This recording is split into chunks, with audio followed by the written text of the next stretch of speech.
माननीय प्रोफेसर मनोज कुमार झा जी। माननीय उपसभापति जी, आपका बहुत बहुत धन्यवाद।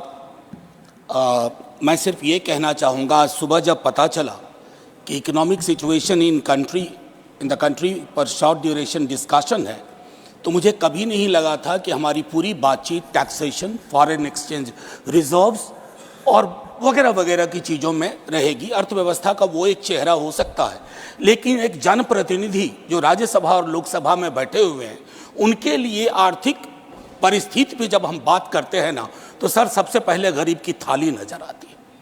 गरीब की, आप फॉरेन एक्सचेंज रिजर्व कुछ भी रख लो, लेकिन अगर गरीब की थाली में ऊपर परिलक्षित नहीं हो रहा है, तो फाइल भी किताबी है और गांव भी किताबी। मैं सिर्फ, और हाँ, बहुत बढ़िया कहा जावड़ेकर साहब ने कहा 80 करोड़ लोगों को, हालांकि मैं उस शब्द का इस्तेमाल नहीं करूंगा कि मुफ्त कुछ नहीं होता सर।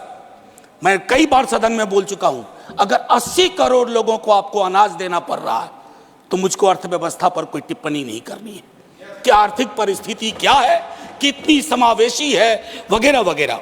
सर, माननीय उपसभापति जी, सुधांशु जी जब बोल रहे थे, तालियां बज रही थी सत्ता पक्ष से, बजती भी हैं। अब विजय साई रेड्डी जी को कष्ट हुआ तो उन्होंने कह भी दिया कि ताली क्यों नहीं बजा रहे हो। तो जब सुधांशु जी ताली बजा रहे के वक्तव्य पे ताली बज रही थी, तो मुझे लगा कि गांव शहरों के बेरोजगार पर यह ताली कितनी भारी पड़ रही होगी। प्रधानमंत्री जी 14 में जब पहली बार चुने गए, तो वो मंदिर मस्जिद की साइज के लिए नहीं चुने गए थे। 2 करोड़ प्रतिवर्ष नौकरियां उनका वादा था। 2 दाएं 20 करोड़। एक श्वेत पत्र तो बनता है कि हम कहां हैं।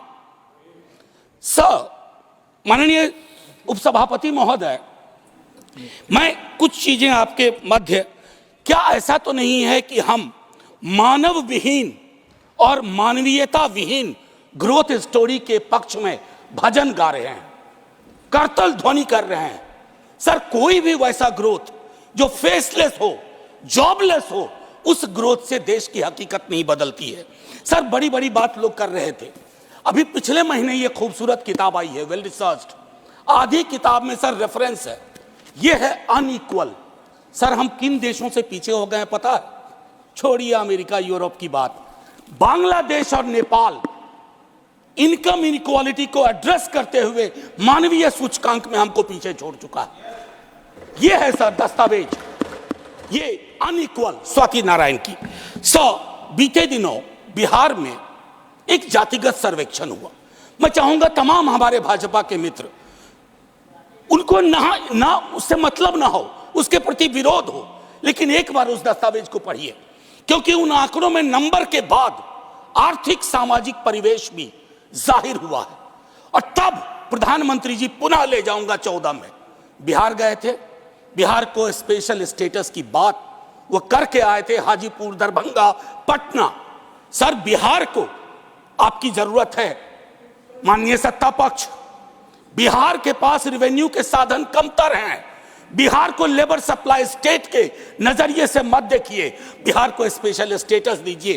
क्योंकि अगर आप इस किताब का विश्लेषण करें, सरकार के आंकड़ों का विश्लेषण करें, तो आपको साफ दिखेगा कि बिहार, झारखंड, उत्तर प्रदेश और मध्य प्रदेश देश के बाकी राज्यों से पिछड़ रहा है। उसके अलावा दूसरा पहलू कहता हूं माननीय उपसभापति महोदय, इस किताब में बाबा साहब भीमराव अंबेडकर को धृत किया गया है, नॉर्थ साउथ डिवाइड के संदर्भ में भी। और ये पुरानी बात है सर, एफडीआई को ही देखिए कि नॉर्थ में कितना, साउथ में कितना, तो ये फर्क आपको साफ नजर आ जाएगा। इसलिए मैं कहता हूं कि बिहार को नए नजरिए से देखिए। जो शुरुआत वहां के मुख्यमंत्री नीतीश जी, तेजस्वी जी ने की, आप हैंड होल्डिंग करिए और स्पेशल स्टेटस दीजिए। दूसरी चीज सर, अगर मनरेगा में रूरल डिमांड बढ़ रहा है, तो रूरल डिस्ट्रेस को एक्नॉलेज करिए। उसको एक्नॉलेज किए बगैर बात नहीं बनेगी। उसको डिनाइल से अब कुछ हासिल नहीं कर पाए।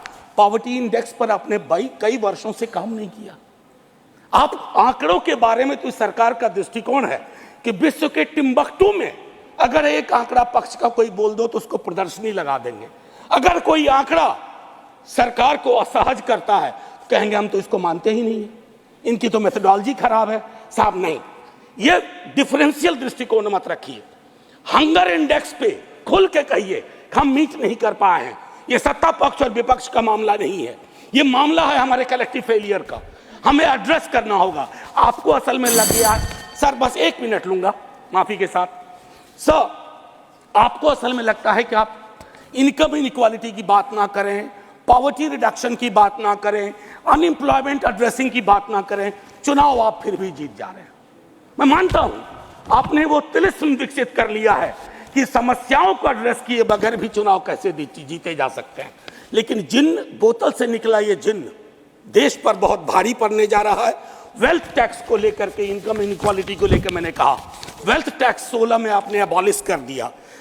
किसानों के बारे में सर मैं कहता हूं, आप कहते हैं शेयर बाजार उछल रहा है, बड़ी तारीफ होती है सर। शेयर बाजार उछले और एक किसान आत्महत्या कर ले, एक युवा बेरोजगार आत्महत्या कर ले, तो आप किस चीज को कहेंगे सर? और कुछ नहीं कहना चाहता। हाशिए के समूहों में पॉवर्टी की जो परिस्थिति है, आप बिहार का डेटा देखिए। आखिरी सर, एक सुधांशु जी बड़ी अच्छी चीजें बता गए, हमें तो लगा कि हम तो बेकार परेशानी है गरीबी से, भुखमरी से। 30 सेकंड सर। तो मैं आपके माध्यम से अपने मित्रवर को कहता हूं, जब कश्ती साबितो सालिम थी, साहिल की तमन्ना किसको थी?